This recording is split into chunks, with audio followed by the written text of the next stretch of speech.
Trailers can be misleading, everybody knows that. They can often be seen as totally separate from the film that they're promoting because the edits, the music, the tone can be radically different to the final product.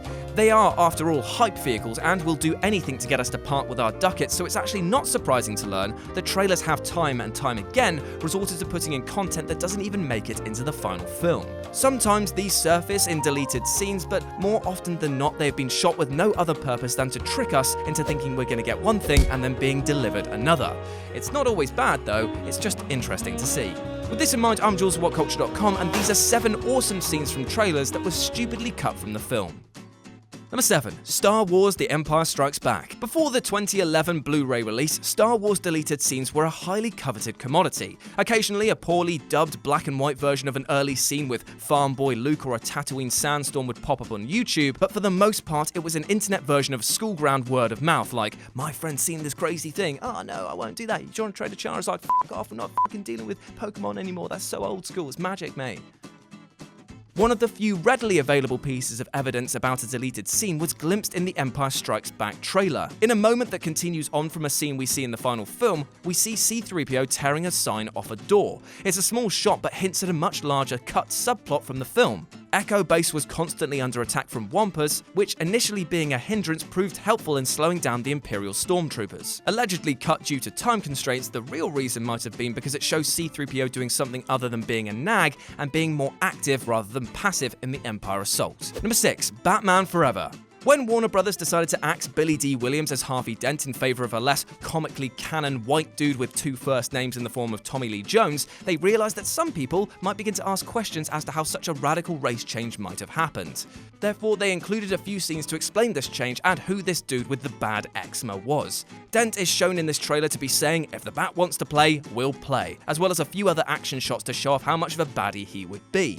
There's thinking that the line was cut though because it made Two-Face seem too similar to the Joker, a valid point actually, seeing as Jones clearly didn't get the memo that he was playing anyone else, as his performance reeks of grease paint. Number 5. Men in Black 3. Men in Black 3 forgot 2 things. Firstly, each film in the series should always end with a changing your perception on the universe joke, but more importantly, it forgot to be funny. It really was the weakest of the trilogy. Weirdly enough, there's not just the case of there being all the best air quotes jokes being used in the trailer, which affects quite a lot of films. It's actually a case of the trailer having more jokes than the film. In what is probably an alternate opening for the movie, we see Kay and Jay confront a graffiti artist, only for the shocking reveal that the artwork itself is an alien. I mean, I guess it's a joke, it makes no sense, but typical in the MIB style, so you're welcome, I guess. Number 4. Predators. For such an entertaining film, Predators was really forgettable. The humans weren't as engaging as Glover or Schwarzenegger were, and the setting lacked originality despite all of the cool new creatures. The real issue was, though, as fun as the action became, it was just a bit bland in terms of visuals. The one opportunity to change this, though, being the money shot of the trailer, was Adrian Brody's tough mercenary, which is more than a little oxymoronic, covered in Predator weapon targets. The scene actually does appear in the film, but somehow the number of Predators was cut by a third, which makes it a lot less iconic, right? This totally missold the film, suggesting a threat count that never materialized. A threat count that could have arguably helped this flick stand shoulder to muscly shoulder with its peers. Number 3. Iron Man 2.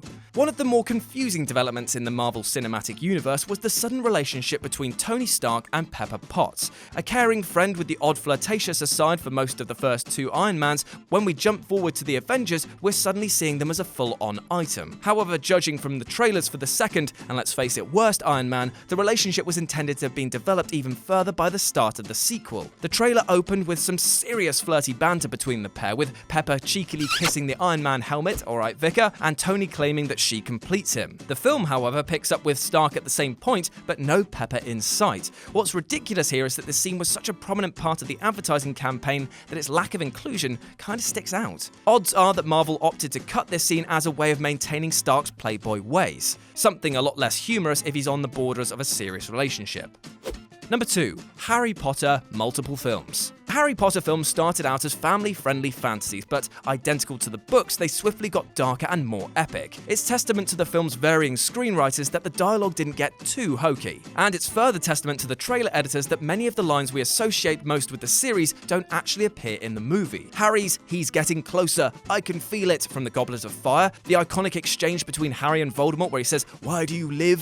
Because I have something worth fighting for."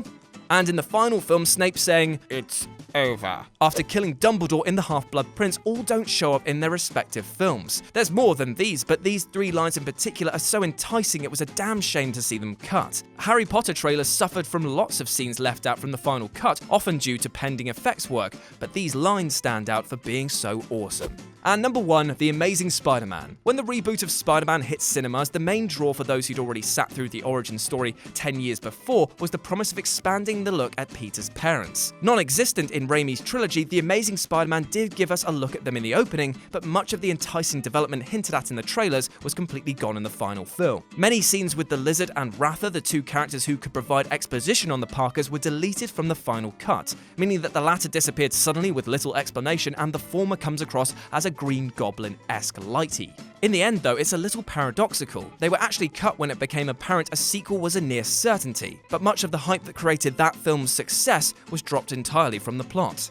And that's our list. Let us know of any other trailers which included awesome footage that didn't make it into the final films down below, and then swing by whatculture.com for more news and articles like this every goddamn day. As always, I've been Jules, you've been awesome, and I'll speak to you soon. Hey guys, thanks for making it to the end of the video. Aren't you a star? Don't forget to subscribe below, and also the people who made this video, they're right here, so go and follow them and give them some love. If you want to see more content, there's probably some stuff flowing up above my head. Why not check it out? It could be fun. I'm not your dad.